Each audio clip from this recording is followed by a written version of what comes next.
Ты меня никогда не забудешь. Ты меня никогда. Казалось бы, что общего между графом Рязановым, блестяще сыгранным Караченцевым, знаменитым спектаклем Марка Захарова «Юнона и Авось» и нашим старым Якутском? А вот есть оно, это общее, вполне героическое, так утверждают историки.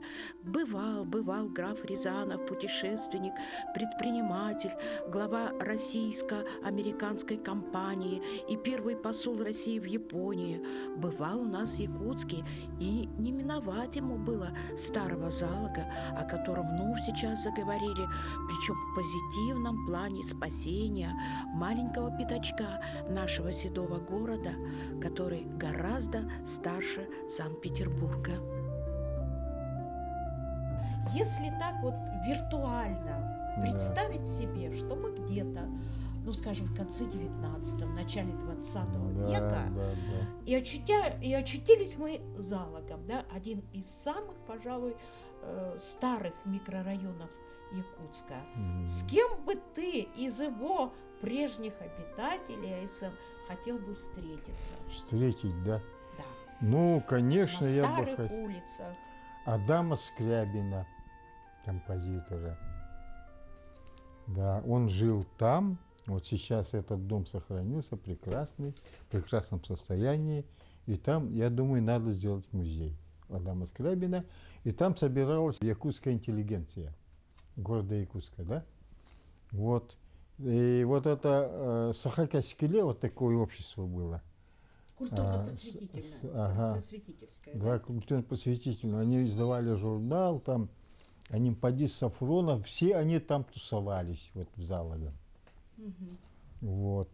Это как бы такой вот интеллигентский был Да, кружок, там да? жила элита. Элита. В этих домах прекрасных там жили, это построили купцы, богатые люди, евреи, кстати, кишингольцы и прочие, да. Вот они построили прекрасные дома, они эти дома арендовали, сдавали, и там потихоньку собиралась, жила элита города Якутска. А кроме, по-моему, у Скрябина достаточно была трагическая судьба, да? Он считается одним из первых композиторов. Да, Якутска? он профессиональный музыкант, он учился в Москве, потом здесь организовал хор, оркестр. Кстати, в Якутске, вот интересно, да, были пожарники, да, общество пожарников, и там они все играли на духовых инструментах, играли в городе, на площади, вот это у них был оркестр, духовой оркестр. Они даже играли классику Чайковского, там, прочих, в общем, наших известных композиторов русских. И даже, по-моему, играли Баха. Вот такое даже было. Вот такие они были грамотные и очень продвинутые. А еще с кем бы хотел встретиться? Ну, конечно, Далана, нашего писателя, знаменитого народного писателя Далан, он жил Залогом. Да, вот, Яковлев. Вот, там жили еще, ну, хотел бы встретить своего отца, Саурну Маздану. Мы жили там тоже, да, вот, на Чернышевского. Вот этот дом тоже стоит, сохранился. Вот, и там даже жил первый секретарь обкома Борисов жил. Представляете? Это в советское время, в 50-е годы, жил Борисов. Первый секретарь обкома. Ну, считайте, наш президент. Там жили ученые, жили киршингольцы. Вот сейчас Борис Киршингольц, известный ученый, вот его родители, да, прочие, все они там жили. Там жила Мария Федорова. Она была ведущая, так сказать, прима молодого национального якутского театра. Он стоял тогда деревянный дом вот над Залогом, вот они там, все это общество, Анипади Сафронов, Мария Федорова, вот Скрябина там, это, они все дружили, это была молодежь, продвинутая молодежь якутская. Вот. И с ними даже, когда они поставили «Манчары», спектакль, драму, да, Это в первую, каком году? это начало 20 века, начало. И там играл в этом спектакле сам Кулаковский.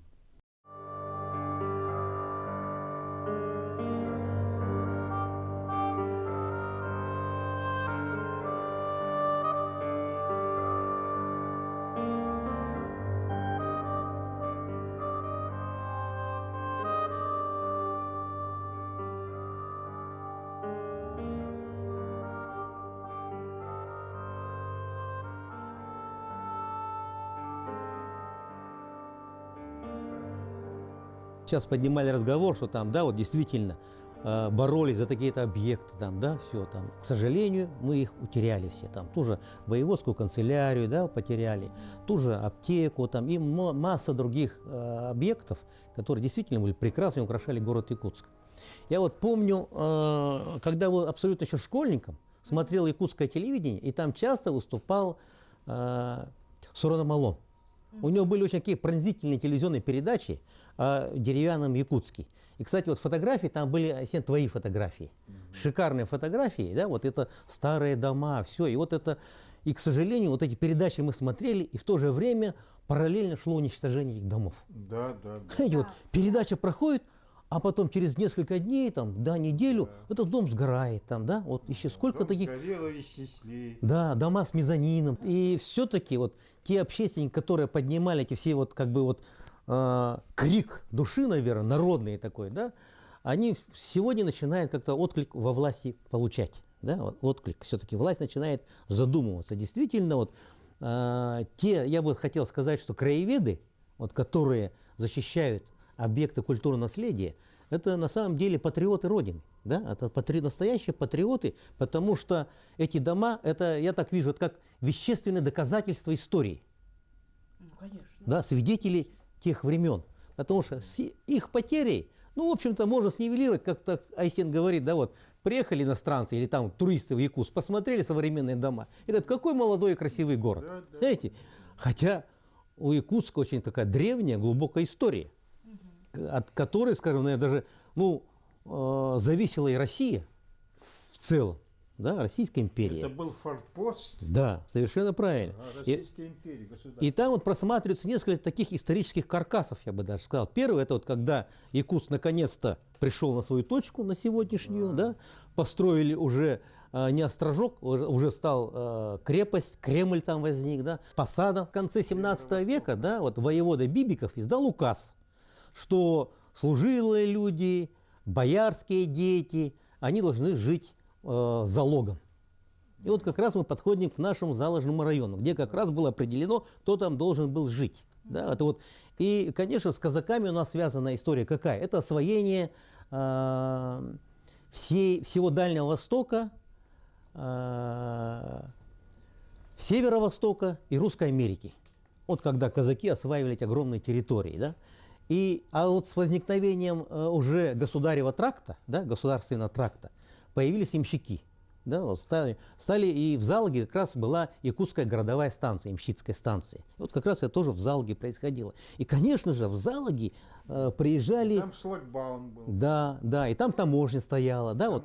И, конечно, все как бы люди, которые приезжали в Якутск и ехали дальше, скажем, в Охотск и в Русскую Америку, они, конечно, останавливались в Залоге. Поэтому в этом плане Залог очень интересен. Там столько людей, там было все, любая личность, которая была в Якутии и занималась там, да, тот же Берин, скажем, да, Анжу и прочие путешественники, да, они были через Залог, проезжали, останавливались, да, здесь они вот и дальше двигались. Вот. Потом еще вот, мне кажется, вот Саша может меня поправить, да, и вот эти путники после дальней дороги, они же останавливались в Богородицкой церкви. Конечно. Переводили дыхание, как бы. Но они не только когда приезжали в Якутск, но и когда выезжали из Якутска, тоже. Конечно же, они все останавливались в Богородицкой церкви, и там, значит, они крестились, ставили свечки, чтобы, ну, и сейчас дорога непростая, да, вот, добраться до Москвы, скажем, да, или до Охотска. А сейчас мы до Охотска вообще не доедем наземным путем, как казаки шли там и наши, там, скажем, экспедиции Беринга, скажем, да, не пройти уже, дороги такой нет уже. Вот представьте, какая сложная дорога была. Да. Я еще добавлю тут к этой Да. теме. Значит, не только те, которые в Якутск приезжали, через таможню проходили, да, шлагбаум, но и те, которые уезжали осваивать дальний северо-восток России, да, до Тихого океана, потом Русскую Америку, Аляска, да, они все, вся дорога была через Якутск, Якутск-Алдан, река Алдан, потом Майя речка, по Майе и Охотский тракт, о чем ты говорил, Охотский тракт, там Порт-Аян. И вся дорога вот эта была на Америку, на Аляску, через Якутск. И вот вы помните это самое, Юнона Авось, вот это, Да. там, значит, Рязанов. Рязанов. Ага. Вот глава там русской экспедиции, форпост, вот это самое вот в Америке, в Калифорнии. Вот это, значит, вот это вот Рязанов, он уезжал, приезжал, все это через Якутск он делал. И потом, да вот добавлю, даже скажу, да вот, вся Россия имела торговый путь вот именно через Якутск, на Охотск, и оттуда выход был уже торговый путь, это в Японию, в Китай, там, да, уже вот. Да, Японию, все через Якутск. И весь товар с этих стран шел через якутскую дорогу вот эту, да, Охотск, Якутск, Якутск, Иркутск, да. Вот, представляете, вот какую функцию выполнял, и тут, а город Якутск был узловым городом здесь, самым главным городом был, да, в этом плане. Перевалочный пункт определенный, да, и вот какая была бурная жизнь. И мы очень рады, да, вот, Галина, что вот сегодня, наконец-то, власть, вот они начинают как бы смотреть в свое прошлое и сохранять это дело. Наше общество, да, Всероссийское общество охраны памятника истории и культуры имеет договор с мэрией, да, города Якутска о разработке концепций. Якутск деревянный залог. Кстати, название Якутск деревянный залог – это вот идея Айсена, да? Айсена Дмитриевича. Это вот, да, Якутск деревянный залог. И вот мы это название взяли за основу, сейчас работаем над этой концепцией. Потому что это единственный кусочек, где сохранились целый микрорайон, скажем, деревянных домов. Подлинные дома. И вот мы с Александром прошли всю, как бы, полевые работы, прошли по всем. Это за какой срок? Ну, в течение этого года, скажем так вот. В течение этого года мы сперва прорабатывали, продвигали эту идею, затем заключили договор с мэрией и вот ведем работу. Сейчас мы заканчиваем эту работу. И мы, значит, прошли от Старой Табаги, Владимировка, Марха, там, Кильдямцы, Маган. Все обследовали старые дома. И вот некоторые дома мы будем предлагать внести в эту охранную зону. Да? Но тут четко прослеживается у нас вот, в городском округе, это вот несколько точек. Да, вот. Была идея, скажем, все собрать в одном месте. Ну, это неправильно, да, с точки зрения развития туризма, прочее, там, да, вот таких. Старая Табага – это явно культура, ямщицкая культура, там, да, вот, надо сохранить это, да. А Маган – это уже земледельческая культура, там, да, там жили земледельцы, там, да, скопцы, это была религиозная ссылка, скажем, да, люди там, их ссылали сюда, они жили там. Марха, по-моему, то же самое, да? Да, вот, понимаете, вот. И Якутск, вот, как бы центр, да, центр края. Вот какие-то вот такие точки очень интересные. Или, скажем, аэропорт, там штаб 4-го авиационно-перегоночного полка, связанная с Алсибом, там, да, тоже интересная там как бы точка. Да, в этом плане. И вот мы сейчас эту работу как бы все начинаем, как бы все расставлять, вот как какие-то пазлы, и наконец-то эта картина складывается у нас, целостную картину складывается, как это будет развиваться все это дело, да. И вот мы сейчас уже подошли к сдаче нашей работы. И если мы концепцию эту защищаем, она прошла, то следующий этап, конечно, уже написание, ну, конкретной программы. Что делать с каждым домом, что там, как это будет все существовать, да, вот, как все это будет функционировать, конечно, это вот огромная работа.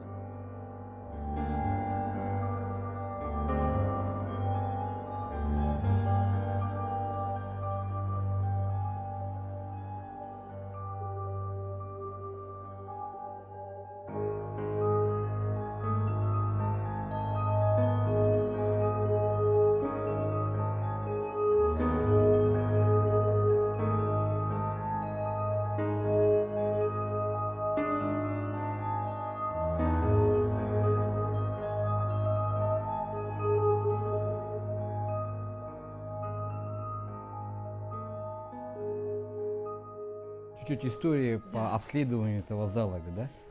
Конечно, вот один из первых людей, который так плотно занялся вообще городом Якутском, историей города Якутска, с подготовкой всех карт города Якутска, это был Пантелеймон Васильевич Попов. Это родной брат Ивана Васильевича Попова. Он работал как раз в свое время в музее краеведческом, то есть занимался историей.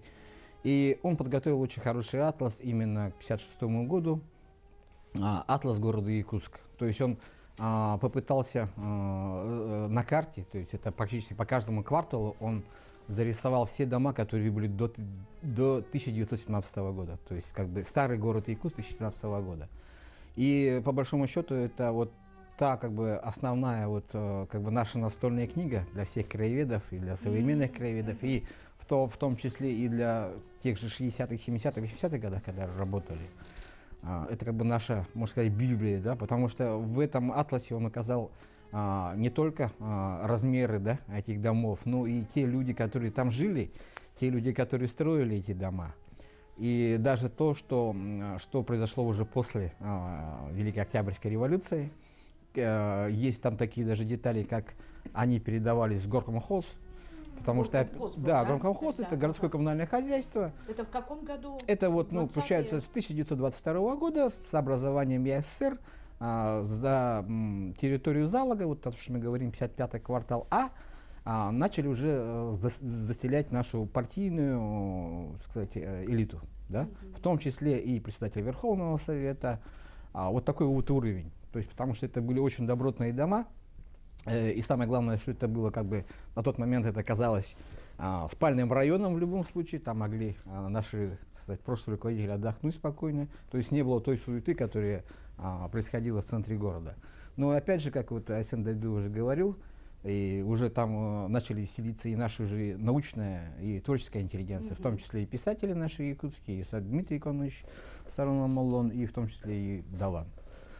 Ну, еще хочется отметить, что потом, опять же, да, по истории, кто исследовал, это уже начались работу где-то вот примерно в 80-х годах, уже это Пантелеймон Анатольевич Петров, это Олег Георгиевич Карамзин и Клим Туралысов, это два архитектора с историком, они начали тоже тщательно изучать его, то есть пытались они как-то сделать, но и самое главное, вот у них то, что они сделали, это большой плюс, в том числе и Айсен Дмитриевич Дайду, будучи, что и Клим Туралысов, и Олег Георгиевич были уважаемые архитекторы, они сделали так, что это в генплане они сохранили как вторую охранную зону. То есть первая охранная зона, это мы говорим, это старый город Якутск, это улица Кирова-Амоса, вот этот угол, где попытались наши архитекторы воссоздать историческую среду, но, к сожалению, там в этом районе у нас всего лишь только два объекта исторически подлинных, ну, и опять же говорю, что они смогли все-таки договориться с государственными, с городом Якутском, что это вторую охранную зону сделать. То есть потом по тем документам, получается, они не имели права, то есть строительные компании, застраивать этот участок. Конечно, были минусы, но в любом случае на этом участке сейчас нет высотных домов. То есть мы говорим, вот именно вторая охранная зона, это квартал, по-современному называется квартал 55А.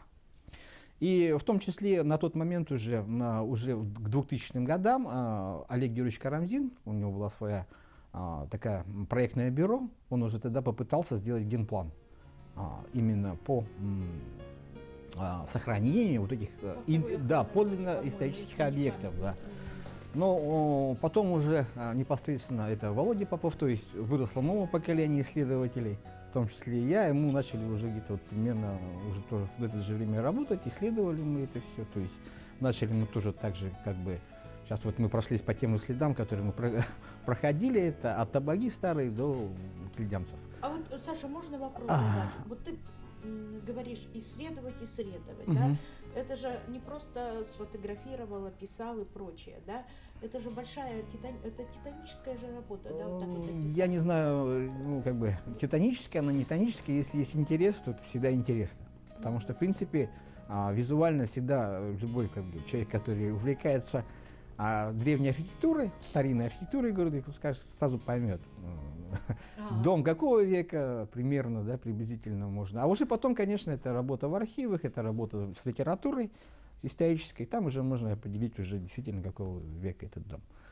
Ну и вот и уже как бы так получилось, что уже с прошлого года, когда вот в прошлом году мы наконец-то Якутское республиканское отделение Всесоюзного общества охраны памятников истории возродилось официально, и мы начали работать. И первая задача вот именно с городским отделением, то есть еще отделение городское есть, мы создали вот именно тот полевой отряд, который уже четко, ясно исследовал вот это вот как бы 55-й квартал А, да? То есть началась конкретная работа? Да, с прошлого года конкретная работа. А вот этот год, то, что сейчас вот мы уже практически ее заканчиваем, этот наш полевой сезон, мы уже здесь уже такая более серьезная работа, то есть подготовка обмерных чертежей. У нас под каждый дом есть обмерные чертежи, у нас есть под каждый дом историческая справка, под каждый дом у нас есть топосъемка. То есть достаточно большой объем работы мы за этот год выполнили. Но, к сожалению, если мы на тот момент, на прошлый год у нас было 44 объекта, которые имели признаки культурного наследия, наследия, то в этом году мы уже 4 из этих домов не досчитались. То есть? Ну, то есть они попали под определенную застройку, или это в основном, конечно, застройка там какая идет? То есть это нынешние владельцы этих, как бы сказать, участков, они дома разрушают и строят типа гаражи, какие-то новые хозпостройки. Противостоять-то этому невозможно. Но дело в том, что опять же, да. И самое главное, что это пожары. Вот у нас 2 объекта, это уже просто пожары. Это что, сгорело? Это пожары, да, сгорели. То есть в основном это идет уничтожение кровли, потому что, в принципе, пожарные работают и, в принципе, не до конца сгорают. То есть, если мы же говорим опять про дом Дмитрия Иконовича, да, Сорного Малона. Кстати, этот дом раньше относился к Харитоновым. Это усадьба Большая Харитоновых была. Это кто они были? Они были и мещанами. Это очень большая фамилия была, знаменитая в городе Якутске. Это мещане и купцы, в том числе и служащие. Ну и вот этот дом, по крайней мере, то есть если кровля сгорела, то есть наши как бы архитекторы могут по тем, старым фотографиям, опять же, и по тем каким остаткам, которые остались, воссоздать, то есть, да, чисто на чертежах своих обмерных, то есть они могут воссоздать. В принципе, у нас это все получилось.